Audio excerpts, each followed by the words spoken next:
नमस्कार, स्वागत है आपका एएनबी न्यूज में और मैं हूं जुबैर खान। उत्तर प्रदेश के विधानसभा चुनाव को लेकर योगी आदित्यनाथ ने एआईएमआईएम के प्रमुख और हैदराबाद से लोकसभा सांसद असदुद्दीन ओवैसी को बड़ा नेता बताते हुए उनकी चुनौती को स्वीकार किया है। ओवैसी ने कहा है कि वो किसी भी सूरत में योगी आदित्यनाथ को 2022 में होने वाले विधानसभा चुनाव में मुख्यमंत्री नहीं बनने देंगे। ओवैसी के इस बयान पर सीएम योगी आदित्यनाथ ने कहा कि बीजेपी की ही सरकार बनेगी। मालूम हो कि यूपी में अन्य राज्यों के साथ अगले साल विधानसभा चुनाव होने वाले हैं। इस बार ओवैसी की पार्टी एआईएमआईएम भी चुनावी मैदान में अपनी किस्मत आजमा रही है। बहरहाल ओवैसी की चुनौती पर सीएम योगी आदित्यनाथ ने कहा कि ओवैसी बड़े नेता हैं और वो देश के अंदर प्रचार करते हैं। उन्हें एक समुदाय विशेष का समर्थन भी हासिल है, लेकिन वो यूपी के अंदर बीजेपी को चैलेंज नहीं कर सकते। बीजेपी अपने मुद्दों मूल्यों के साथ चुनावी मैदान में रहेगी। हालांकि हम उनकी चुनौती को मंजूर करते हैं। आपको बता दें कि असदुद्दीन ओवैसी ने ट्वीट कर बताया था कि यूपी चुनाव को लेकर मैं कुछ बातें आपके सामने रख देना चाहता हूं। हमने फैसला लिया है कि हम 100 सीटों पर अपने उम्मीदवारों की किस्मत आजमाएंगे। हमारी पार्टी ने कैंडिडेट्स के सिलेक्शन की प्रक्रिया शुरू कर भी दी है और हमने प्रत्याशियों के आवेदन भी स्वीकार करने शुरू कर दिए हैं। हम ओम प्रकाश राजभर के साथ भागीदारी संकल्प मोर्चा के साथ हैं। हमारी और किसी पार्टी से चुनाव या गठबंधन के सिलसिले में कोई बातचीत नहीं हुई है।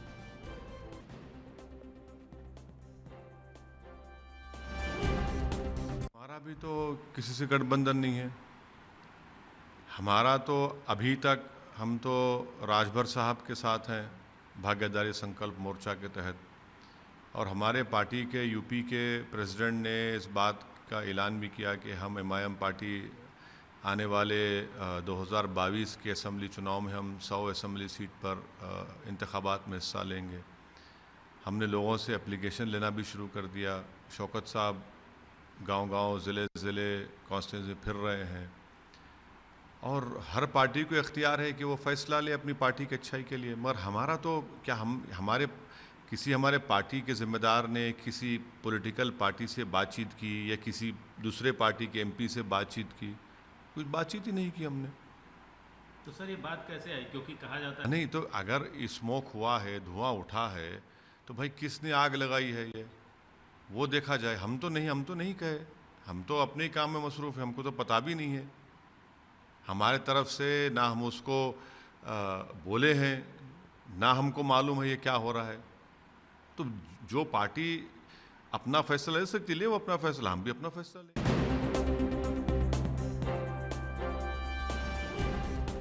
तो यूपी में चुनाव जरूर 2022 में है, लेकिन उससे पहले ही तमाम सियासी दलों ने अभी से जमा घटा गुणा भाग की रणनीति अपनाना शुरू कर दिया है।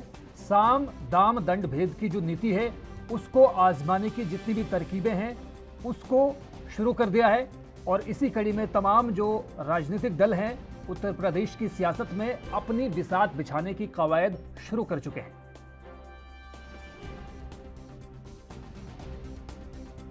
और जिस तरह से एआईएमआईएम के प्रमुख असदुद्दीन ओवैसी और हैदराबाद से लोकसभा सांसद ने बयान दिया है कि मैं आने वाले विधानसभा चुनाव के मद्देनजर यूपी में योगी आदित्यनाथ को दोबारा मुख्यमंत्री की कुर्सी पर नहीं बैठने दूंगा। उसके बाद एक बार फिर से यूपी की सियासत में तड़का तो जरूर लग गया है, क्योंकि दूसरी तरफ योगी आदित्यनाथ ने भी असदुद्दीन ओवैसी की इस चुनौती को स्वीकार किया है। उन्होंने कहा है कि इस बार भी बीजेपी यूपी में सरकार बनाएगी और कम से कम 300 का जो आंकड़ा है उसको बीजेपी अपने मुद्दों के आधार पर छुएगी।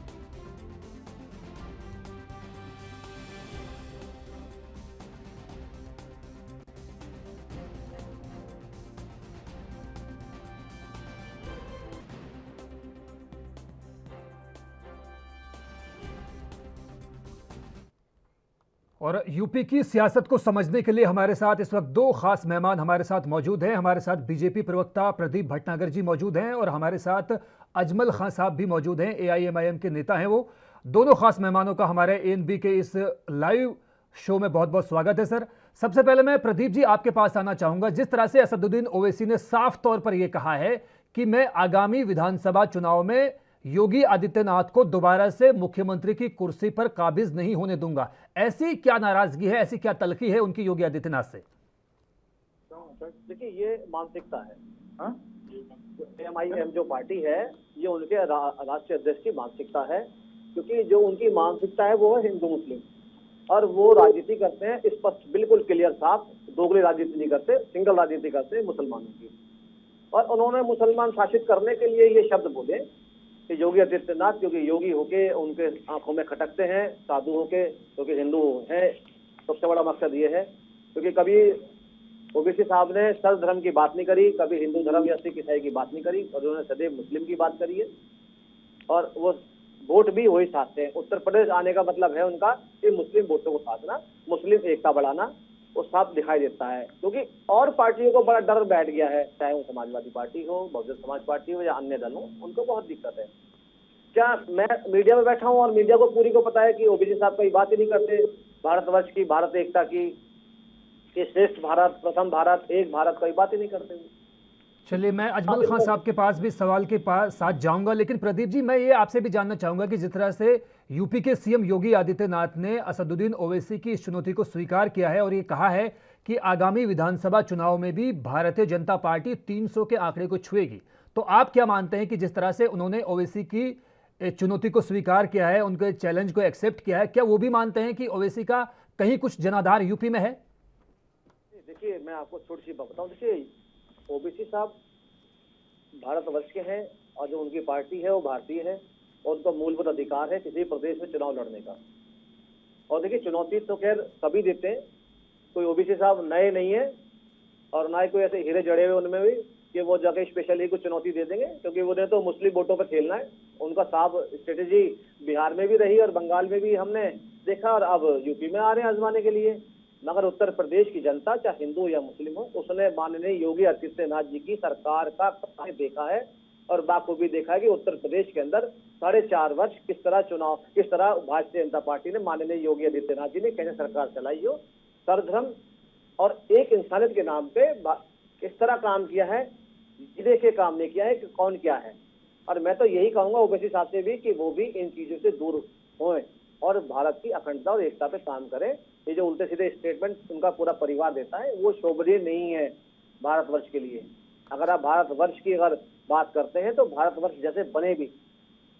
चलिए ठीक है प्रदीप जी, दोबारा लौटूंगे मैं आपके पास। मैं अजमल खान साहब के पास भी आना चाहूंगा। अजमल जी, आप भी बताइए कि जिस तरह से असदुद्दीन ओवैसी ने एक चिंगारी छोड़ी है यूपी की सियासत में और एक नई जो है बहस को एक तरह से जन्म दे दिया है, ये कहते हुए कि आगामी विधानसभा चुनाव में उनका एक ही मकसद है कि किसी भी कीमत पर योगी आदित्यनाथ को सीएम की कुर्सी पर बैठने से रोका जाए। आप उनके इस बयान को कैसे देखते हैं?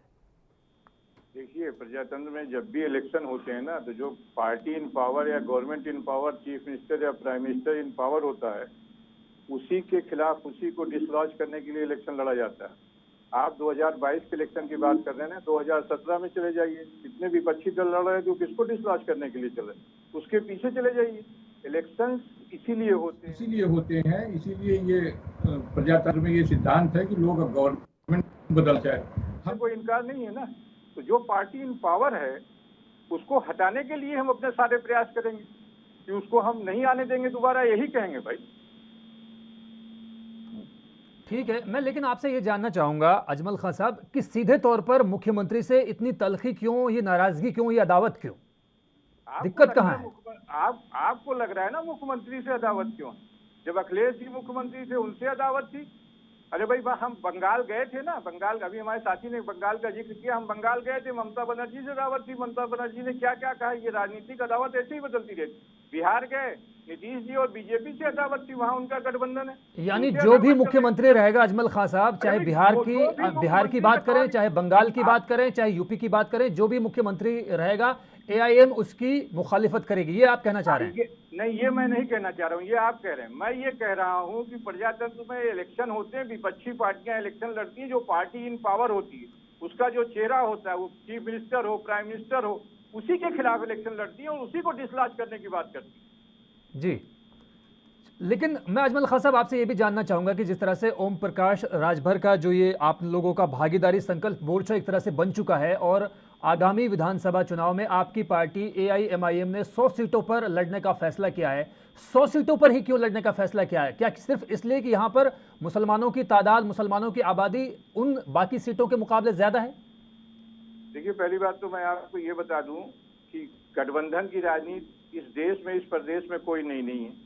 जो पार्टी सत्ता में है वो भी गठबंधन करके ही सत्ता में आई। दूसरी बात, आप ये कह रहे हैं कि हमने तो अभी 100 सीटें चिन्हित नहीं करी है ना कि हम किन 100 सीटों पर लड़ेंगे। हमारे नहीं, ये तो एआईएमआईएम के जो प्रमुख हैं आपके असदुद्दीन ओवैसी, उनका बयान है।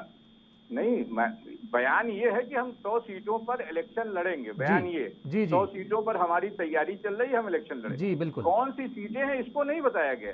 जी हम एक मोर्चे में है ना, मोर्चे के और लोग भी लड़ेंगे, हम अकेले तो लड़ेंगे नहीं 403 सीटों पे। हमारे स्टेट प्रेसिडेंट ने ये कहा कि हमारी तैयारी लगभग 100, स्पेसिफिक भी नहीं कहा, लगभग 100 सीटों पर चल रही है। ओवैसी साहब ने, हमारे जो चीफ है पार्टी के, उन्होंने ये कहा कि यूपी के मामले में कितनी सीटों पर लड़ना है, कहाँ नहीं लड़ना है, ये चीज हमारे स्टेट प्रेसिडेंट शौकत अली साहब तय करेंगे। यही इतनी बात है। अभी कोई सीट पिन पॉइंट नहीं हुई है। और ये भी कोई बात नहीं, हमने कहा 100 के लगभग, हमारे स्टेट प्रेसिडेंट ने कहा 100 के लगभग हमारी तैयारी चल रही है लड़ने की। चलिए ठीक है, मैं प्रदीप जी आपके पास लौटना चाहूंगा। जिस तरह से ओम प्रकाश राजभर ने कुछ वक्त पहले ही ये चीज कही थी कि बीजेपी जो है उत्तर प्रदेश में एक डूबता हुआ जहाज है और हम इस जहाज पर सवार नहीं हो सकते। उन्होंने अपनी बात पर अमल करते हुए शायद अब एआईएमआईएम से गठबंधन किया है, कुछ और भी छोटे दलों के साथ गठबंधन की उम्मीद जताई जा रही है। तो ओम प्रकाश राजभर से बीजेपी की नाराजगी की वजह क्या है? क्योंकि आखिरी इलेक्शन में तो आपकी ही पार्टी के साथ सुहेलदेव भारतीय समाज पार्टी खड़ी थी। जी बिल्कुल बिल्कुल। देखिए, राजभर जी को जो हटाया गया क्योंकि उनकी मंशाएं बढ़ गई थी, क्योंकि वो जिस हिसाब से मंत्री पद पे काम करना चाहते थे अपनी शुभेच्छा से, जो भी है, मैं उस पर क्या एलिगेशन लगाऊं, जो भी मंत्री पद पे फायदे लेना चाहते थे, उनसे भारतीय जनता पार्टी बहुत दूर थी और दूर है। इसलिए जब उन्होंने देखा मेरे काम नहीं हो रहे, मेरी इनकम नहीं हो रही, तो उन्होंने प्रेशर बनाना चाहा कि कैसे भी करके करा जाए। और वो सबसे बड़ा कारण था राजभर जी का। और राजभर जी हमारे अलायंस रहे हैं तो उनका सम्मान करते थे और अभी भी सम्मान करते हैं, ऐसा नहीं है। मगर दूसरी चीज, अगर आते हैं जब प्रदेश के अंदर, तो आप प्रदेश के, मैं तो ये पूछना चाहूंगा, ठीक है आप हैदराबाद से उत्तर प्रदेश की जनता के साथ चुनाव लड़ने आ रहे हैं, बिल्कुल आइए, स्वागत है। मगर विषय क्या है आपके चुनाव लड़ने के? आप किस मुद्दे पे चुनाव लड़ेंगे? आप किसके लिए चुनाव लड़ेंगे? ये तो प्रदीप जी आप खुद ही कह चुके हैं, ये बात तो आप खुद ही कह चुके हैं कि लोकतांत्रिक देश में किसी भी पार्टी को, किसी भी नेता को कहीं से भी चुनाव लड़ने का अधिकार है। ये तो आप खुद ही कह चुके हैं। मेरा क्वेश्चन ये नहीं है जुबेर जी, मेरा क्वेश्चन है कि आप प्रदेश के अंदर चुनाव तो लेके आ रहे हैं लड़ने के लिए हैदराबाद से, कि आप चुनाव में आपकी क्या रहेंगे प्रश्न आपके, क्या नाम, जनता के लिए, कि हम अगर हैदराबाद चुनाव लड़ने आ रहे हैं तो हम किस लिए प्रदेश में क्या काम करेंगे? कि ओम प्रकाश राजभर जो है उनकी नाराजगी की वजह क्या है कि आखिरी इलेक्शन में आपकी पार्टी ने उनके साथ में चुनाव लड़ा था। इस बार उनकी अदावत इतनी बढ़ गई कि जो बीजेपी की सबसे विरोधी पार्टी है यानी एआईएमआईएम पूरे देश भर में, उनके साथ में उन्होंने हाथ मिला लिया। देखिए, ये राजनीति है, कौन कहाँ जाता है, कौन कहाँ नहीं जाता, कुछ नहीं पता। देखिए, पंजाब में भी अकाली दल हमारे साथ थे, आज वो हमारे साथ नहीं है। आज वो बहुजन समाज पार्टी से अपना हाथ बढ़ाया है उन्होंने दोस्ती का। ये तो राजनीति है, कौन किसके हाथ कब हाथ बढ़ा ले कुछ पता नहीं होता। आपने और हमने बहुत राजनीति का उतार चढ़ाव देखे हैं और ऐसे से दूर विरोधी देखे हैं जो। लेकिन प्रदीप जी, बीजेपी इस नाराजगी को, इस तरह की असहमतियों को क्यों दूर करने में नाकामयाब रही है? आपने खुद जिक्र किया अकाली दल हमें छोड़ के चला गया, और अभी हम बात करें सुहेलदेव भारतीय समाज पार्टी की, निषाद पार्टी की जो संजय निषाद हैं, वो साफ तौर पर कह चुके हैं कि बीजेपी से उनका मोह भंग हो गया है। तो इस तरह की अदावतें जो बढ़ती जा रही है प्रदेश में, क्या आपको लगता है कि आने वाले चुनाव में इसका खामियाजा बीजेपी को सीधे तौर पर भुगतना पड़ सकता है? ऐसी ना तो मंशा है भारतीय जनता पार्टी अपने मुद्दों पर चुनाव लड़ती है, और जब वो प्रदेश या देश के विकास और विभिन्न कामों के लिए आती है, वो ये परवाह नहीं करती कि हमें क्रेडिट मिलेगा या फिर हमें माइनस मिलेगा। पहली चीज, हमें जो काम करना है कानून के लिए, भारत के लिए और जनता के लिए, उस काम को करेंगे। ये हमारे इसमें मंशाओं में नहीं होती कि दोबारा राजनीति में या दोबारा कोशिश चाहिए तो ये काम ना करें। अगर जिसका विषय पे कानून बनना है उस पर कानून बनाया जाएगा, जिसको सस्पेंड करना है करा जाएगा। जो अलायंस लाइजनिंग करेगा या लालच रखेगा, जनता के प्रति काम नहीं करेगा, उसको चलिए ठीक है, सही कहा आपने। लेकिन उसके बावजूद भी क्षेत्रीय दल आपको छोड़ के जा रहे हैं, इस पर मेरा ख्याल है कि आत्ममंथन करने की जरूरत आप लोगों को है। मैं आपके पास आना चाहूंगा अजमल खान साहब। अजमल जी, मैं आपसे सीधे तौर पर यही जानना चाहूंगा कि ये जो जिला के पंचायत के जो चुनाव हुए हैं, त्रिस्तरीय पंचायत चुनाव हुए हैं उत्तर प्रदेश में, ये कहा जा रहा है दावों के मुताबिक, आपकी पार्टी के ही ये दावे हैं कि 24 जो है एआईएमआईएम के जो समर्थित उम्मीदवार हैं उनको इन पंचायत चुनाव में जीत हासिल हुई है। क्या इस पंचायत चुनाव में मिली जीत का भी कुछ आने वाले विधानसभा चुनाव में फर्क देखा जा सकता है, खासतौर पर एआईएमआईएम प्रत्याशियों के मद्देनजर? देखिए, हम लोग उत्तर प्रदेश में दूसरी बार चुनाव लड़ने जा रहे हैं। जी। पहली बार जब चुनाव लड़े थे पिछले इलेक्शन में, तो कुल 25-30 सीटों पर लड़े, ज्यादातर सीटों पर हमारी जमानतें जब्त और आपको 0.2% वोट हासिल हुए थे अजमल साहब। बाजी न करें, मैं खुद ही बता दूं। अब हमारी ये तैयारी चल रही है, अभी आपने भी वो बात कही, हम भी ये कह रहे हैं, हमारी ये तैयारी चल रही है कि हमारी जो ताकत है उसके साथ हम अपनी ताकत को बढ़ाते हुए यहाँ पर इलेक्शन लड़ेंगे। अब इलेक्शन इसी तरह से होता है। हम बंगाल में पहली बार इलेक्शन लड़ने गए, हमें कोई सीट नहीं मिली। बंगाल में ही हमारे लायक दोस्त की पार्टी इलेक्शन 1982 से लड़ रही थी, 2016 तक उन्हें कोई सीट नहीं मिली। हम बिहार में इलेक्शन लड़ने गए, पहली बार इलेक्शन लड़े, हमारी ज्यादातर सीटों पे जमानत जब्त हो गई, एक सीट को छोड़कर। दूसरी बार इलेक्शन लड़े, 5 सीटें जीत कर आए। हम यहाँ अपनी पूरी कोशिश कर रहे हैं, अपनी संगठन को बढ़ा रहे हैं, इलेक्शन लड़ने जा रहे हैं। ये प्रजातांत्रिक प्रक्रिया है, इसमें तो कोई दिक्कत नहीं है ना। जी जी, ठीक है। लेकिन मैं वही कहना चाह रहा था अजमल खान साहब, जैसे आपने पिछले चुनाव का भी जिक्र किया कि 2017 में जब एआईएमआईएम ने शिरकत की थी यूपी के इलेक्शंस में, तो आपको महज 0.2% वोट ही मिल पाए थे। और आपने बंगाल का भी जिक्र किया जहां पर आपका खाता नहीं खुला, और आपके जो एक्टिंग प्रेसिडेंट थे उस वक्त के एसके अब्दुल कलाम, उन्होंने इन वक्त पर पार्टी से इस्तीफा दे दिया। तो क्या आपको लगता है कि यूपी में आप मतदाताओं को लुभाने में कामयाब हो पाएंगे, रिझा पाने में कामयाब हो पाएंगे? देखिए, अगर कांग्रेस को छोड़ दिया जाए और दिल्ली में आपको छोड़ दिया जाए, तो जितनी भी पार्टियां हैं, पहले इलेक्शन में किसी ने कोई ऐसी बड़ी कामयाबी नहीं हासिल की। कांग्रेस पहले से थी, हाँ आपने करी। हमने आपसे कहा ना कि हम अपनी पूरी कोशिश कर रहे हैं एक राजनीतिक दल के तौर पर। हम ये कह रहे हैं कि हम लगभग 100 सीटों पर इलेक्शन लड़ेंगे। बाकी चीजें जनता को तय करने दीजिए, वो तय करे कि हम कोई भविष्य वक्ता नहीं, हम प्रयास कर सकते हैं, हम उसके लिए लगातार कोशिश कर रहे नहीं, हैं। जनता तो तय करेगी ही अजमल साहब, इसमें तो कहीं किसी को कोई शक नहीं है। लेकिन आपकी पार्टी के ऊपर, आप लोगों के ऊपर खास तौर पर ये इल्जाम लगता रहा है, ये आरोप लगता रहा है एक तरह से, कि आप लोग जो है वोट पोलराइज करते हैं। 3 करोड़ की एक आबादी, बड़ी आबादी है मुसलमानों की उत्तर प्रदेश में, लेकिन यहां पर भी कहा यह जा रहा है कि आप लोगों की वजह से बीएसपी, समाजवादी पार्टी या कांग्रेस पार्टी के जो वोट्स हैं वो बट जाएंगे। तो इस दावे में कहां तक सच्चाई है? इसका जवाब देता हूं जी। हमने आपको कहा ना, आप भी जानते हैं, 2017 में हम पहली बार यूपी में इलेक्शन लड़ने आए, 25-30 सीटों पर इलेक्शन लड़े, सारी सीटों पे हमारी जमानत जब्त हो गई। यूपी के अंदर कल्याण सिंह की पहली गवर्नमेंट बनी भाई। हमारी पार्टी, हमारे नेता का कहीं कोई नामो निशान नहीं था। ये सारे दल, कांग्रेस, सपा, बसपा मौजूद थे। मैं क्या ये जान सकता हूँ कि ये क्यों बन गई?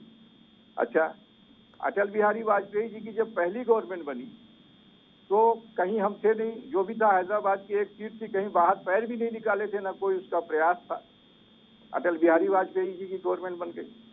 तो क्या हम ये जान सकते हैं, जो लोग हमारे ऊपर इल्जाम लगा रहे हैं कि भाई उस वक्त अटल बिहारी वाजपेयी जी की गवर्नमेंट क्यों बन गई? नहीं बननी चाहिए थी। अगर इस लॉजिक पे हम चले तो ना तो कल्याण सिंह जी की गवर्नमेंट बननी चाहिए थी, ना अटल बिहारी वाजपेयी जी की गवर्नमेंट बननी चाहिए थी। आप 2014 में आइए, 2014 में तो हमने कोई ऐसा इलेक्शन नहीं लड़ा था ना। क्यों ऐसा हो गया कि सारी जगह जो है बीजेपी है उसके अलाइज जीत गए? फिर आइए 2019 में हम सिर्फ 3 सीटों पर लड़े। एक हैदराबाद की आप कह सकते हैं परंपरागत सीट, वो हम जीते। दूसरी जो औरंगाबाद की सीट लड़े, वहां लगातार बीजेपी और शिवसेना के कैंडिडेट जीत रहे थे, 25 साल से जीत रहे थे, उनको हराया ना। तीसरी सीट जो किशनगंज में लड़ी, वहां हम हारे जरूर, लेकिन जीता कौन? कांग्रेस जीती ना। तो ये इल्जाम लगाना तो राजनीति में कोई बात नहीं, इसका हम बहुत बुरा भी नहीं मानते। राजनीति इल्जाम लगाते ही रहते हैं राजनीतिक दल, उसकी कोई बात नहीं। लेकिन आप फैक्ट पे देखिए ना क्या हुआ। आप बिहार के इलेक्शन को देखिए कि हम जिन सीटों पर लड़े थे, हमें 5 ही सीट मिली, ठीक है। हम जिन सीटों पर लड़े थे या जो हम जीते वो ठीक है, जो हमसे जीते वो कौन लोग थे? बीजेपी वहां पे कैसी सीट हमसे जीती? तो ये कहना, अगर गठबंधन हो जाए बीजेपी और बीएसपी का, वेल एंड गुड। अगर गठबंधन हो जाए बीएसपी और समाजवादी का, वेल एंड गुड। अगर गठबंधन हो जाए कांग्रेस समाजवादी का, वेल एंड गुड। अगर राजभर साहब जो हैं साथ में रहे बीजेपी के, वेल एंड गुड। हमारे साथ आ जाए, हमारा कोई गठबंधन हो जाए तो लोग सवाल खड़ा करते हैं। जी प्रदीप जी, मैं ये जवाब आपसे जानना चाहूँगा कि जिस तरह से अजमल खान साहब ने एक बड़ा आरोप लगाते हुए एक नई बहस को जन्म भी एक तरह से दिया है कि अगर बाकी पार्टियां किसी भी सियासी दल के साथ गठबंधन करती हैं, समाजवादी पार्टी और बीएसपी का गठबंधन हो चुका है, कांग्रेस पार्टी समाजवादी पार्टी का गठबंधन हो चुका है, आपकी बीजेपी पार्टी और ओम प्रकाश राजभर की सुहेल देव भारतीय समाज का गठबंधन पिछले चुनाव में हम देख चुके हैं। आइंदा जो चुनाव होने वाले हैं यहां पर भी बहुत सारी पार्टियां अलग अलग दलों के साथ गठबंधन करने जा रही हैं, इसमें कहीं कोई दो राय नहीं है, दो मत नहीं है। लेकिन जब एआईएमआईएम या किसी दूसरी ऐसी पार्टी से कोई दूसरा दल गठबंधन करता है तो बीजेपी, कांग्रेस पार्टी, बीएसपी या समाजवादी पार्टी जैसे दल उसकी मुखालिफत करते हैं, उसका विरोध करते हैं। इसमें कहां तक दम है इस बात में?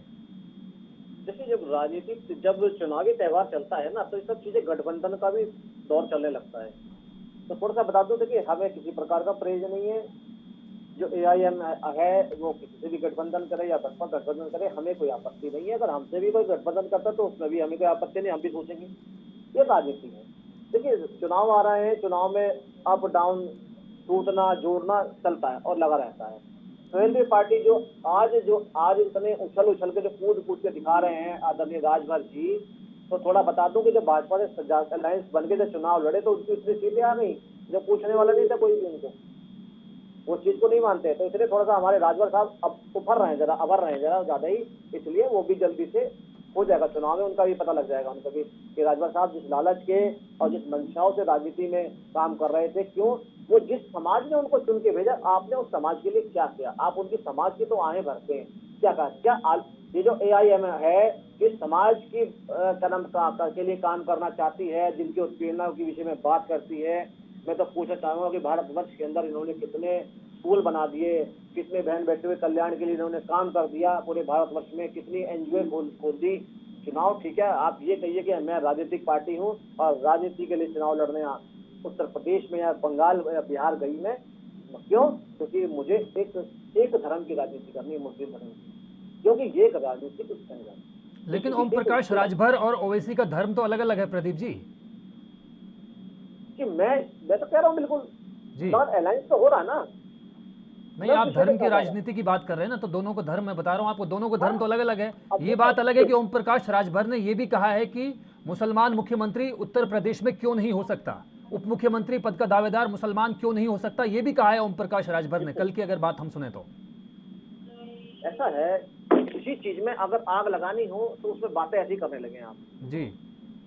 तो उसमें राजभर साहब जो कह रहे हैं ना जी, वो एक चीजों को लोगों को दिखाना या लोगों को बताने वाला काम है। तो इस तरह के बयानों से कौन सी पार्टी को सबसे ज्यादा फायदा होने की उम्मीद आप देखते हैं प्रदीप जी, इस तरह के बयानों से? मैं थोड़ा सा सवाल पूरा कर दूंगा जी। राजनीतिक के बोर्ड, राजनीति में जो वोट डलते हैं ना, और जो राजनीति के जो वोट चाहिए होते हैं ना, वो बातों पे लोगों को रिझाने पे होते हैं। क्योंकि अभी भारत में अज्ञानता कम है, पढ़े लिखे बहुत कम है, वो बातों में चलते हैं, जैसा देखा और वैसे चल दिए, क्योंकि वो अभी दिक्कत है। उस चीज के जनता को समझाना बहुत जरूरी है। हमने उत्तर प्रदेश में जनता के लिए, जनता के बीच में इसने काम कर दिए हैं कि हम बिल्कुल गर्व के साथ जाके बातें कर सकते हैं, अपने वोटों के लिए जनता को रिझा सकते हैं। लेकिन अज्ञानता उसके बावजूद भी नहीं मिट पा रही है मतदाताओं की, अफसोस की बात यह है प्रदीप जी। हाँ बिल्कुल बिल्कुल। देखिए, क्या अज्ञानता की क्या बताऊं, विषय क्या है कि देखिए जनता को दिखाना बहुत जरूरी है। पहले कई टाइम में जब मैं छोटा था, 10 वर्ष का था, तो घर घर टीवी नहीं हुआ करते थे, कॉलोनी में एक टीवी हुआ करते थे, तो थोड़ा सा आदमी को पता देता क्या चल रहा है क्या नहीं चल रहा है। और आज के तारीख में घर घर टीवी है और हर आदमी न्यूज देखता है, तो इन चीजों को बहुत ज्यादा चीजें बढ़ गई हैं, लोग चीजों को जानते और पहचानते हैं। प्रदीप जी, बहुत संक्षेप में मैं आपसे ये जानना चाहूंगा कि आपने अभी एक बात कही थी ओम प्रकाश राजभर को लेकर कि इस तरह की बयानबाजी से नुकसान होता है एक खास पार्टी का और प्रभाव पड़ता है बाकी के मतदाताओं पर। तो इस तरह की जो अनर्गल बातें आप कह रहे हैं या ओम प्रकाश राजभर की जबान से कुछ ऐसे लफ्ज निकले हैं, तो कौन सी ऐसी पार्टी है या तमाम पार्टियों को फायदा होता है, कौन सी पार्टी को ज्यादा फायदा होता है इस तरह की बयानबाजी से? मैं ये आपसे जानना चाह रहा था। बिल्कुल बिल्कुल। देखिए, ऐसा है, जरूरी नहीं है कि पूरा भारतवर्ष माननीय प्रधानमंत्री जी से खुश हो या माननीय योगी आदित्यनाथ जी से खुश हो। उनको खुश करने के लिए विभिन्न दल के जो राष्ट्रीय अध्यक्ष हैं उन शब्दों का प्रयोग करते हैं उनको अपनी तरफ लाने के लिए। इस चीजें बड़ी अहम भूमिका रहती है बोलने वाले के लिए कि बोलने वाला क्या संदेश दे रहा है। आज राजभर सुहेल जी जिस विधानसभा से आते हैं वहां के लोग उन्हें फॉलो करते हैं, वो उनके फॉलोवर्स है, और वो चीजें बहुत ज्यादा जनता देखती है जो चाहते हैं राजभर जी को कि राजभर जी क्या बोल रहे हैं और क्यों बोल रहे हैं। कि हम अगर राजनीति में हैं, जनता के बीच में जानते हैं, तो हमें जनता को क्या संदेश अच्छा देना है, बुरा देना है, धार्मिक देना है या हमें समाज का देना है, वो हम पे बड़ा निर्भर करता है नेताओं पे। और नेता वो जिनकी एक पहचान है, जिनका एक चेहरा है देश के अंदर, प्रदेश के अंदर। ये जी, लौटूंगा मैं आपके पास प्रदीप भटनागर जी कुछ और सवालों के साथ, लेकिन मैं अजमल खान साहब आपके पास आना चाहूंगा। एआईएमआईएम के नेता बार बार इस बात पर जोर दे रहे हैं कि उन्हें भी हिस्सेदारी चाहिए, उन्हें भी भागीदारी चाहिए, वो खालिस वोटर बनकर नहीं रह सकता। मैं सीधा सवाल सर आपसे जानना चाहूंगा कि अगर किसी भी मजहब के मानने वालों ने, किसी भी धर्म के मानने वालों ने किसी अलग पार्टी को वोट दे दिया, मसलन अगर एआईएमआईएम को कोई वोट नहीं देता है, तो क्या उसका वोट सही दिशा में नहीं जा रहा है, ये मान लिया जाए? क्या सिर्फ एआईएमआईएम को या किसी खास दल को वोट देना ही हिस्सेदारी है, भागीदारी है आपकी नजर में? ये तो किसी ने नहीं कहा। जो आप कह रहे हैं कि किसी दूसरे दल को वोट दे दिया जाएगा तो वो क्या मान लिया जाएगा? सर, ये आपके प्रवक्ता आसिम वकार अहमद का बयान है। उन्होंने कहा है कि हमें हिस्सेदारी चाहिए, भागीदारी चाहिए, ये कहा है उन्होंने। देखिए, मैं उनके बयान पे आ रहा हूँ। वैसे भी मैं प्रवक्ताओं के बयान अगर आप देखेंगे तो थोड़ी मतलब बहुत सारे प्रवक्ता कुछ कहते हैं कहीं टीवी चैनल। चलिए ठीक है, आप बताइए उनके इस बयान को आप कैसे देखते हैं? जी, मैं उस पर आ रहा हूँ। देखिए, जब से इलेक्शन शुरू हुआ, मैंने अभी पहले भी बताया था इसके पहले जी, इसमें कोई इस बात से इनकार नहीं कर सकता कि बड़े पैमाने पर मुसलमानों ने कांग्रेस को वोट दी। उसके बाद यूपी के अंदर कम से कम मुसलमानों ने समाजवादी पार्टी को वोट दी, मुसलमानों ने बीएसपी को वोट दिया, मुसलमानों ने कलकत्ता के अंदर बंगाल के अंदर लेफ्ट पार्टी को वोट दिया, टीएमसी को, पहले कांग्रेस को वहां भी दिया, टीएमसी को दिया। लेकिन 1947 के बाद जितने भी ह्यूमन डेवलपमेंट इंडेक्स है उनका हाल आप देख लीजिए। सच्चर कमेटी की रिपोर्ट, हमारी पार्टी तो पावर में नहीं थी ना, कांग्रेस पावर में थी, उसने एक कमेटी अपॉइंट की उसकी आप रिपोर्ट देख लीजिए। कमेटी अपॉइंट करना, कमीशन अपॉइंट करना, ये कॉन्स्टिट्यूशन कहता है। जातियों का बाइफर्केशन अगर आपको देखना है हिंदुस्तान में कितनी जातियां, तो आप कॉन्स्टिट्यूएंट असेंबली की डिबेट देख लीजिए जरा सा। बैकवर्ड जातियां, backward status, social backwardness, schedule caste, ये सारी चीजें डिस्कस होकर तब कॉन्स्टिट्यूशन के वो प्रोविजंस है। तो ह्यूमन इंडेक्स, जितने भी ह्यूमन डेवलपमेंट इंडेक्स है उसमें हमारी हालत देख लीजिए। अब दिक्कत क्या है? कांग्रेस भी हमेशा ये बात करती रही, समाजवादी भी बात करती रही कि भाई हम आपको बहुत अच्छा देंगे। मायावती जी कहती रही हम तो पूरी सुरक्षा दे देंगे अगर आप पुराने। अब उन सबको मैं गिना सकता हूँ, गिनाने का कोई मतलब नहीं। दिक्कत ये हो गई कि अगर उसी समाज से एक आदमी उठ के कहता है कि हम आपको रिप्रेजेंटेशन दिलाएंगे, हम आपके को बाकी ह्यूमन इंडेक्स पर ऊपर लाएंगे, तो लोगों को क्या एतराज है? अगर दलित नेता ये बात करता है तो कोई दिक्कत नहीं है, अगर बैकवर्ड नेता ये बात करता है तो कोई दिक्कत नहीं है, अगर ये जाट नेता बात करता है तो कोई दिक्कत नहीं है, अगर एक मुस्लिम नेता ने ये बात कह दी तो सारी जगह ये बातें शुरू हो जाती हैं। तो मैं ये समझता हूँ कि अगर कोई आदमी प्रजातांत्रिक तरीके से कॉन्स्टिट्यूशन के अंदर अपनी बात कह रहा है तो उसमें किसी को एतराज नहीं होना चाहिए। लेकिन मैं ये जानना चाहूंगा अजमल खान साहब, आप कांग्रेस पर इल्जाम लगा रहे हैं, आप उनका विरोध करते हैं, लगातार करते रहे हैं एआईएमआईएम पार्टी, लेकिन मनमोहन सिंह के कार्यकाल को अगर हम देखें, 10 साल के कार्यकाल में यूपीए का हिस्सा रही थी बाकायदा एआईएमआईएम ऑफिशियली। अगर आप 1977 से देखना शुरू करेंगे कौन पार्टियां किसका किसका हिस्सा रही जी, तो नहीं, मैं तो आपकी बात को कह रहा हूँ। आप कह रहे हैं कि कांग्रेस में बहुत सारी कमियां हैं या यूपीए में बहुत सारी कमियां हैं, मैं उसके बाबत ही बात कर रहा हूँ। मैं उसी का जवाब देने की कोशिश कर रहा हूँ। जी, क्लियर करिए हमारे साथ। बिल्कुल। आप देखिए कितनी पार्टियों के साथ बीजेपी ने चुनाव लड़ा। भाई चुनाव होते हैं, अगर हमारा कोई किसी पार्टी का ओवैसी साहब से या कांग्रेस से कोई बातचीत हुई रही होगी, क्या बातचीत हुई थी, कैसी बातचीत हुई थी, अगर उस पर नहीं सही उतरे, हो सकता है कौन सी पार्टी सही उतरी, मैं चूंकि वहां था नहीं तो मैं उस पर कोई बात नहीं कर रहा हूँ। लेटेस्ट एग्जाम्पल आप देख लीजिए, बीजेपी और ओम प्रकाश राजभर जी का है, तो राजनीति में ये सारी चीजें चलती हैं। लेकिन मैं जो बात कह रहा हूँ, अगर आप मैं कोई अपना रिकॉर्ड तो कह नहीं रहा हूँ, सारे ह्यूमन डेवलपमेंट इंडेक्स के रिकॉर्ड सब बने बनाए हुए हैं, मैं उसमें कोई चीज ना जोड़ सकता हूँ ना घटा सकता हूँ। जो पार्टियां सत्ता में रही उनकी जिम्मेदारी है ना, उनकी जिम्मेदारी है कि सारे लोगों को, जो कॉन्सेप्ट है वेलफेयर स्टेट का कॉन्स्टिट्यूशन के अंदर, उसमें ऐसा तो हो नहीं सकता किसी कास्ट, कम्युनिटी या रिलीजन के लोगों को छोड़ दिया जाए। लेकिन आप अगर उसको देखेंगे, नौकरियों में हिस्सेदारी, एजुकेशन में हिस्सेदारी, बाकी इकोनॉमिक ग्रोथ में हिस्सेदारी, तो उसको देखिए आप। अगर ये होता लाइक शेड्यूल कास्ट कि भाई बहुत नीचे थे, ह्यूमन इंडेक्स में जहां थे वहां तो बरकरार रहना चाहिए था, वहां बरकरार नहीं रहे। वही बात कह रहे हैं तो इसमें क्या प्रॉब्लम? मुझे तो नहीं लगता कि डेमोक्रेटिक सेटअप में जहां एक वेलफेयर स्टेट का कॉन्सेप्ट हो, वो एक बड़ी कम्युनिटी के लोगों का, एक बड़े समाज के लोगों की अगर डेवलपमेंट की बात की जा रही है और उसी के समाज से आने वाले नेता के द्वारा की जा रही है, जिसमें कोई गलत बात नहीं। चलिए अजमल खान साहब, मैं सीधे तौर पर आपसे ये जानना चाहूंगा, आप लोगों ने घोषणा की है, एक तरह से एक ऐलान किया है कि आगामी विधानसभा चुनाव में जो कि 2022 में होने वाले हैं, एआईएमआईएम अपने कम से कम 100 उम्मीदवारों को उतारने जा रही है, किस्मत आजमाएगी 100 उम्मीदवारों का। मैं ये जानना चाह रहा हूं सीधे तौर पर सर आपसे कि इन 100 उम्मीदवारों में मुसलमानों के अलावा बाकी दूसरे मजहब के, दूसरे धर्म के, दूसरे जातों के भी उम्मीदवार प्रत्याशी होंगे? देखिए, हैदराबाद में कारपोरेशन का इलेक्शन लड़ते हैं, वहां देख लीजिए आप कि दूसरे धर्म के रहते हैं कि नहीं। बिहार में भी इलेक्शन लड़े थे लेटेस्ट, वहां देख लीजिए। मैं दावे से कह रहा हूँ यहाँ भी रहेंगे। क्या बिहार में भी रहे थे, बंगाल में भी रहे थे? जी हाँ, जी हाँ। बंगाल में तो बहुत कम सीटें लड़े थे, बंगाल में तो बहुत कम सीटें, बिहार में रहे थे।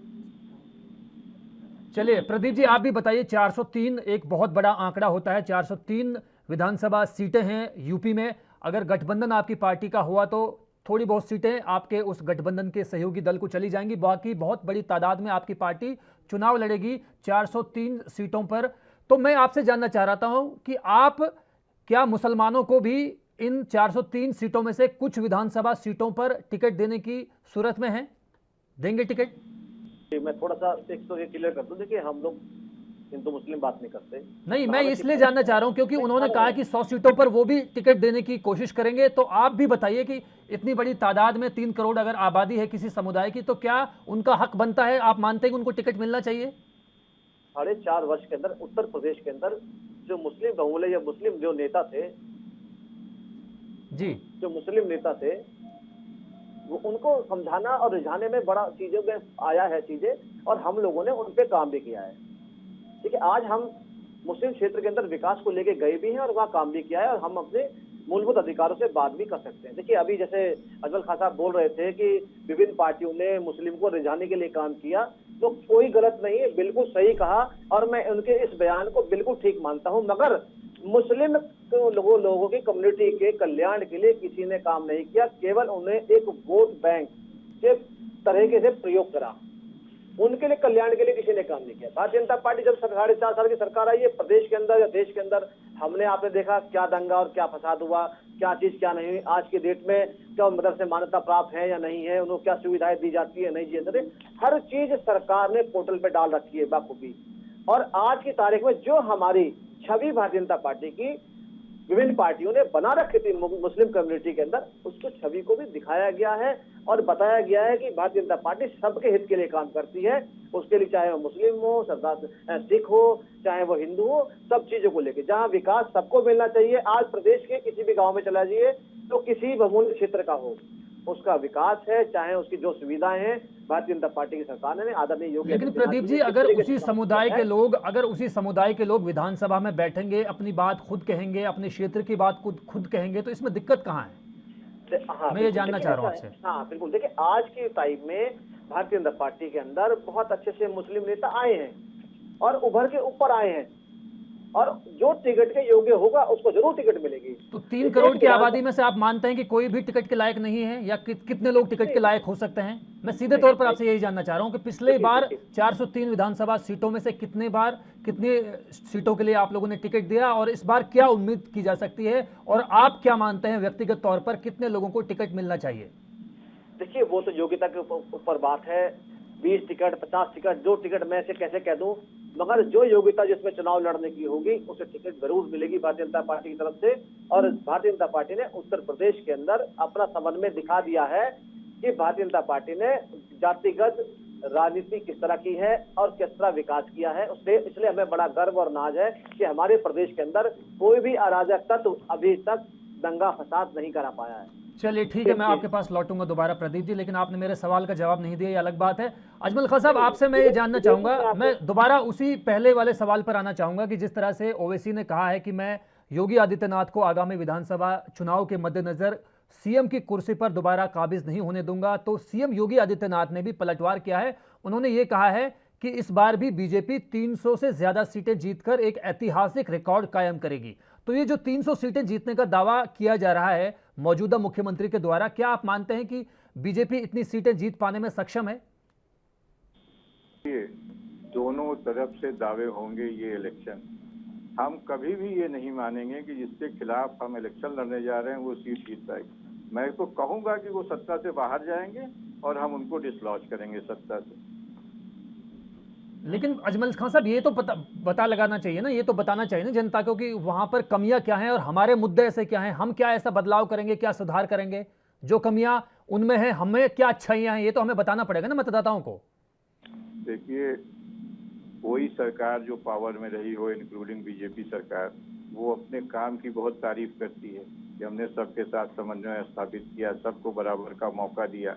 ये जनता तय करती है। एक पार्टी यहाँ इलेक्शन लड़ चुकी है, काम बोलता है ना, काम ने बोल दिया, 47 सीटों पे आ गए। वो उनकी भी बहुमत की सरकार थी। महंगाई है, चीजों का, लोगों का जिस तरह से अभी आपने देखा कोविड में जिस तरह का भी जो कुछ भी रहा, मैं उस पर बहुत ज्यादा कमेंट नहीं करना चाहता। जो चीजें यहाँ घटित हो रही हैं, ये सारी चीजें जनता देख रही है। जनता तय करेगी ना कि 5 साल जो लोग हुकूमत में थे, जिन्होंने हुकूमत की, वो कैसे करेगी। लेकिन अजमल खान साहब, आप भी एक नेता के तौर पर, एक वकील की हैसियत से पैनल में बैठे हैं, राष्ट्रीय टेलीविजन पर आप भी बात करें, आपको भी तो बताना चाहिए कम से कम लोगों को, देश को, कि भाई ऐसी कमियां क्या हैं सरकार में, मौजूदा सरकार में या किसी एक खास दल में जो दूसरी पार्टियों में नहीं है, और हमारी पार्टी को, जैसे कि आपकी पार्टी भी शिरकत कर रही है, कि उनको भी मौका मिलना चाहिए। ये मैं जानना चाह रहा हूं आपसे सीधे तौर पर। बार बताया कि दलितों का, पिछड़ों का, मुसलमानों का रिप्रेजेंटेशन आप देखिए। ये बात तो आपने हमसे पूछी थी हिस्सेदारी की ना, मैंने तो ये बार बार बताया। सारे स्तर पर देखिए, आप राजनीति में देखिए, शिक्षा में देखिए, नौकरियों में देखिए, इकोनॉमिक ग्रोथ में देखिए, ये बात मैंने बार बार कही। लेकिन वो तो कह रहे हैं कि हमने बहुत रोजगार दिए हैं, रिकॉर्ड स्तर पर रोजगार दिए हैं, आर्थिक जो सुधार हैं उनमें भी बहुत सारे बदलाव किए गए हैं। मैंने कब कहा कि वो ना कहें? मैंने तो आपको एक एग्जाम्पल दिया ना कि इसके पहले एक सरकार थी, वो कहती थी कि काम बोलता है, जो पार्टी सरकार में रहती है वो कहती है मैंने सब कुछ कर दिया है। ये जनता तय कर देगी कि उन्होंने किया है कि नहीं किया है। हमें जो जनता के बीच में कहना है वो हमने आपको बताया। अच्छा अजमल खान साहब, एक सवाल मैं ये भी जानना चाहूँगा दोबारा आपसे, इसी सवाल से जुड़ा एक और सवाल भी है। जिस तरह से ओवैसी साहब ने ये बार बार कहा है कि वो योगी आदित्यनाथ को रोकेंगे मुख्यमंत्री बनने से, क्या अगर किसी दूसरी पार्टी के साथ भी आपकी पार्टी को जाना पड़ा, ऐसे मौके आते हैं राजनीति में चुनाव के बाद, चाहे समाजवादी पार्टी की हम बात करें, चाहे हम जिक्र करें कांग्रेस पार्टी का या बीएसपी का, तो आप चले जाएंगे? देखिए, चुनाव के बाद क्या होगा उस पर अभी कुछ कहना ठीक है नहीं। सारी पार्टियां राजनीति में हैं, हम भी राजनीति में हैं। जैसी स्थिति परिस्थिति उस वक्त होगी, उस वक्त उस तरह का निर्णय लिया जाएगा।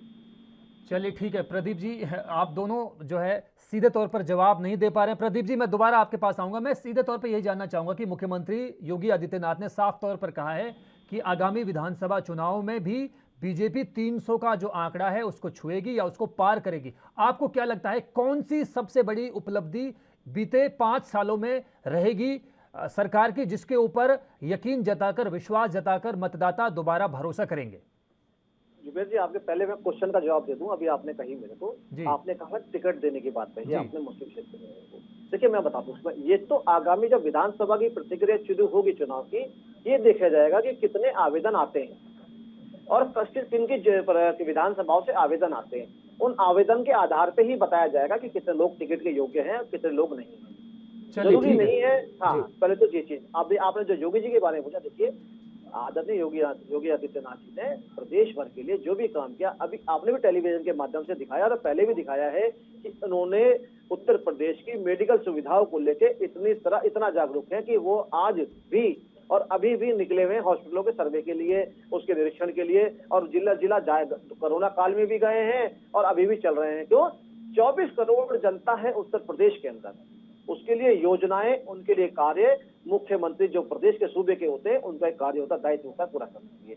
मैं ये आप ऑल इंडिया जो AMI जो प्रदेश के अंदर आ रही है, मैं तो ये पूछना चाहूंगा कि आप किस योजना के तहत चुनाव लड़ेंगे, आप किसको खुश करने के लिए चुनाव लड़ेंगे, आपकी योजनाएं क्या हैं? आप ठीक है योगी आदित्यनाथ जी को आप बिल्कुल मुख्यमंत्री नहीं देखना चाहते, आप हटाना चाहते हैं, मगर बताना तो पड़ेगा ना प्रदेश को।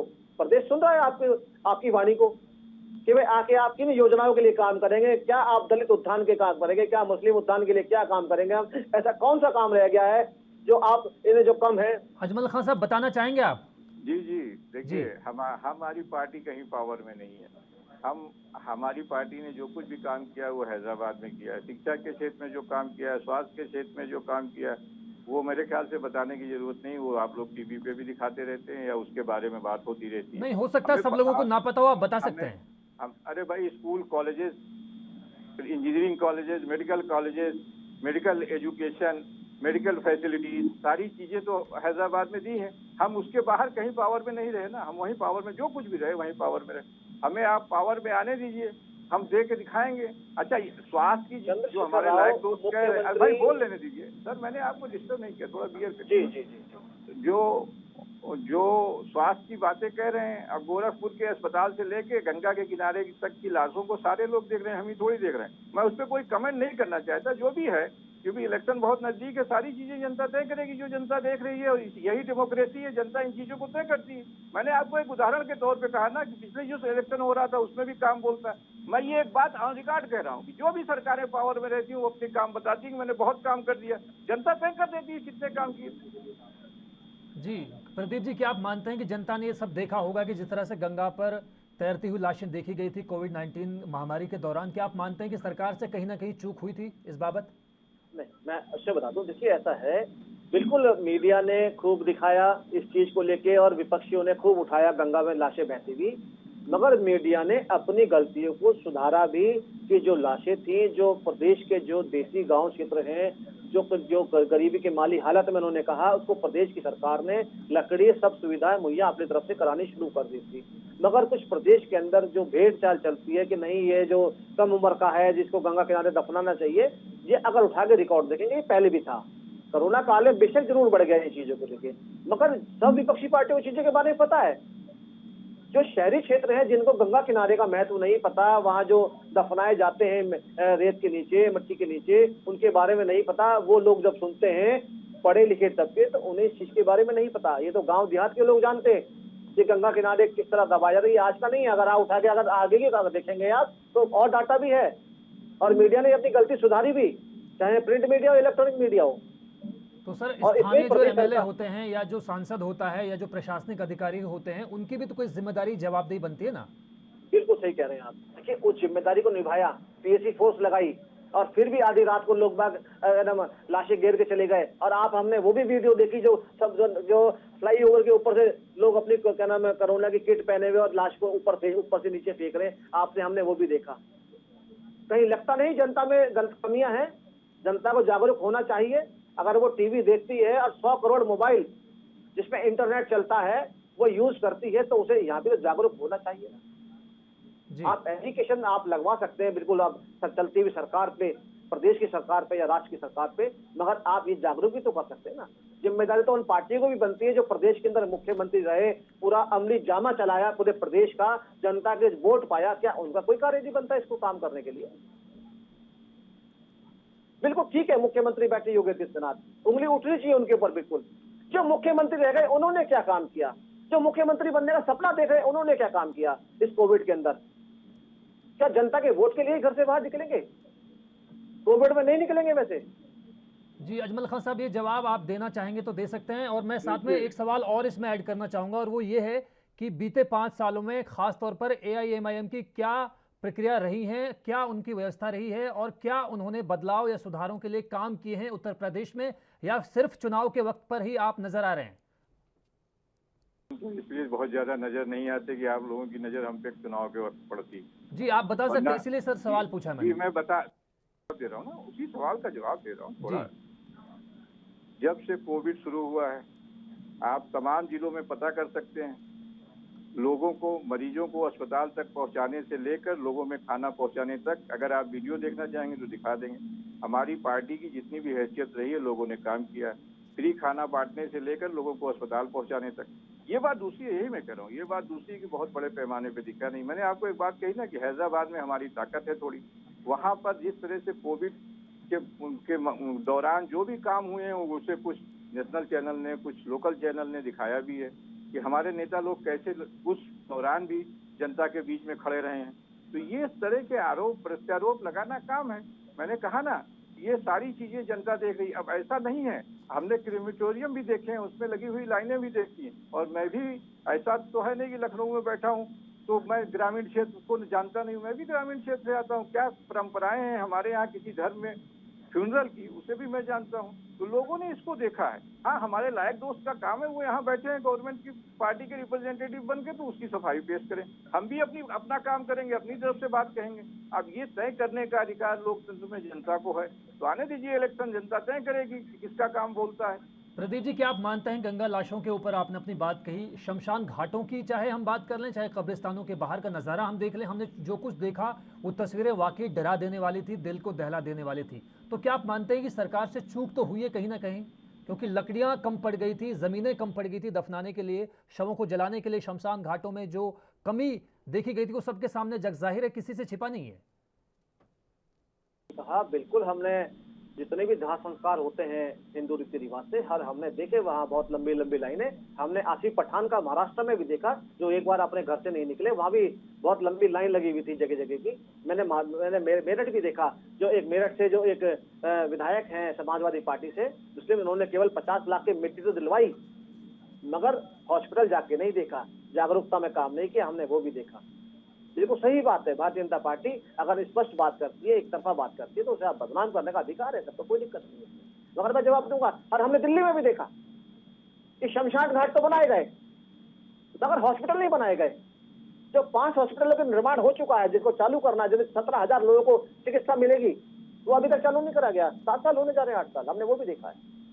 हमने प्रदेश में वो भी देखा है कि जो पीएम के भेजे थे, जो हमारे सीएमओ की वजह से वो वेंटिलेटर, आईसीयू के बेड नहीं लगे थे, जिन पे एक्शन हुआ और हो रहा है, हमने वो भी देखा है।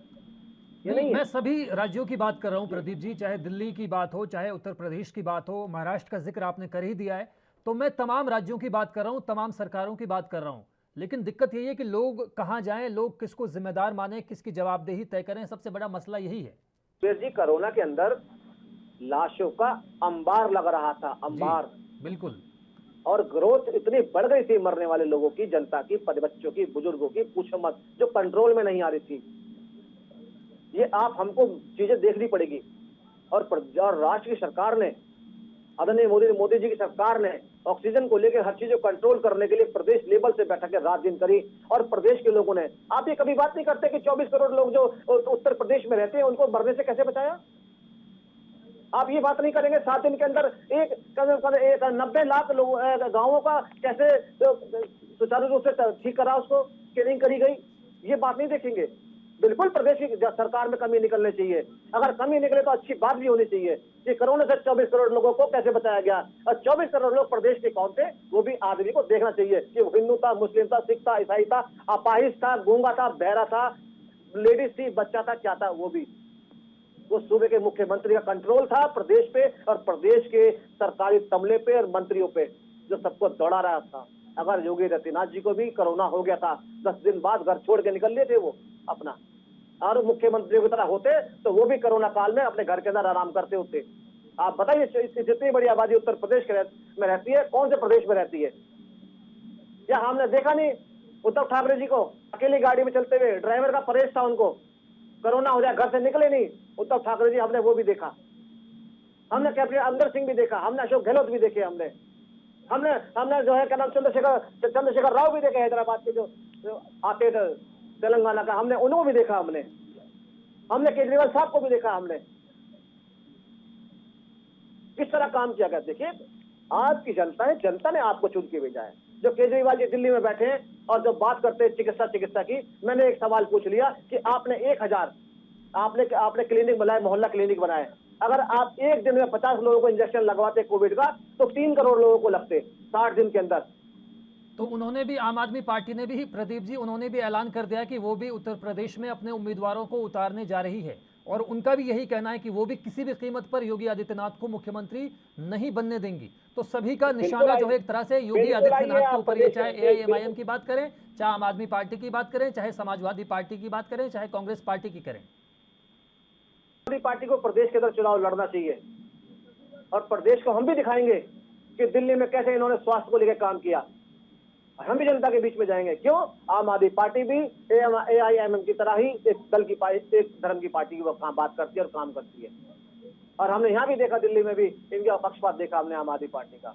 मगर आज बता दो, चुनाव होने जा रहा है, फिर से विधानसभा का उत्तर प्रदेश के अंदर। उत्तर प्रदेश की जनता 4.5 साल के अंदर, चाहे हिंदू हो या मुस्लिम, सिख हो, ईसाई, चाहे वो किसी जात धर्म का हो, आज उन्हें पूरी अच्छी तरह पता है कि अगर उनका विकास कर सकते हैं तो योगी आदित्यनाथ जी कर सकते हैं और कोई नहीं कर सकता। और जी उनका अजमल खान शासन, साहब, आपसे मैं ये उनका ये शासन जवाब पूरे जरूर प्रदेश लेना में चाहूंगा दिखा कि है। अगर उत्तर प्रदेश में कोई विकास कर सकता है, कोई लोगों का कल्याण कर सकता है, कोई डेवलपमेंट की सही नज़ीर अगर कोई पेश कर सकता है, तो उस शख्स का नाम है योगी आदित्यनाथ, प्रदीप भटनागर जी, जैसा कि बता रहे हैं। क्या आप इत्तेफाक रखते हैं? जी बिल्कुल कतई नहीं रखते जी। अगर उद्धव ठाकरे जी इनके साथ हों तो सब ठीक है। ऐसा लगता है कि 24 करोड़ जनता को योगी जी ने बचा लिया, बाकी अगर कहीं 10 करोड़ से भी सारी की सारी मर गई है। ऐसा नहीं हुआ है भाई। तो दूसरी बात यह है कि जो कुछ भी विकास किया है, जो कुछ भी इस प्रदेश में बेचा गया है गवर्नमेंट के द्वारा, दोनों चीजों को तय करने का अधिकार है। ऐसा तो कुछ है नहीं कि कोई नई चीज ऐड कर दी हो। कौन सा विकास किया है बताएंगे, कितने स्कूल कॉलेजेस, कितने हॉस्पिटल, क्या बना दिया, कौन सी यूनिवर्सिटी ऐड कर दी, क्या बना दिया, किस तरह का विकास किया। अच्छा चलिए विकास किया भी तो जो डेवलपमेंट के इंडेक्स है उस पर कहाँ खड़े उतरते हैं ये भी बता दें।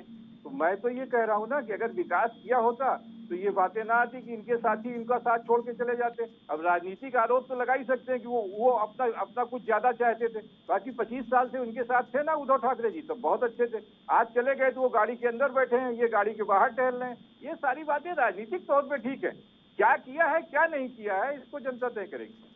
चलिए ठीक है, अजमल खान साहब आपका भी बहुत बहुत शुक्रिया, और प्रदीप भटनागर जी आप दोनों का बहुत बहुत शुक्रिया, आपने अपना बेशकीमती वक्त दिया। तो ये तो बात सही है कि आने वाले विधानसभा चुनाव में 2022 में जनता ही सब कुछ तय करेगी और ये देखा जाएगा कि सरकार किसकी बनेगी। लेकिन अभी तक तमाम पार्टियों के एक दूसरे पर आरोप प्रत्यारोप का जो सिलसिला है वो लगातार जारी है।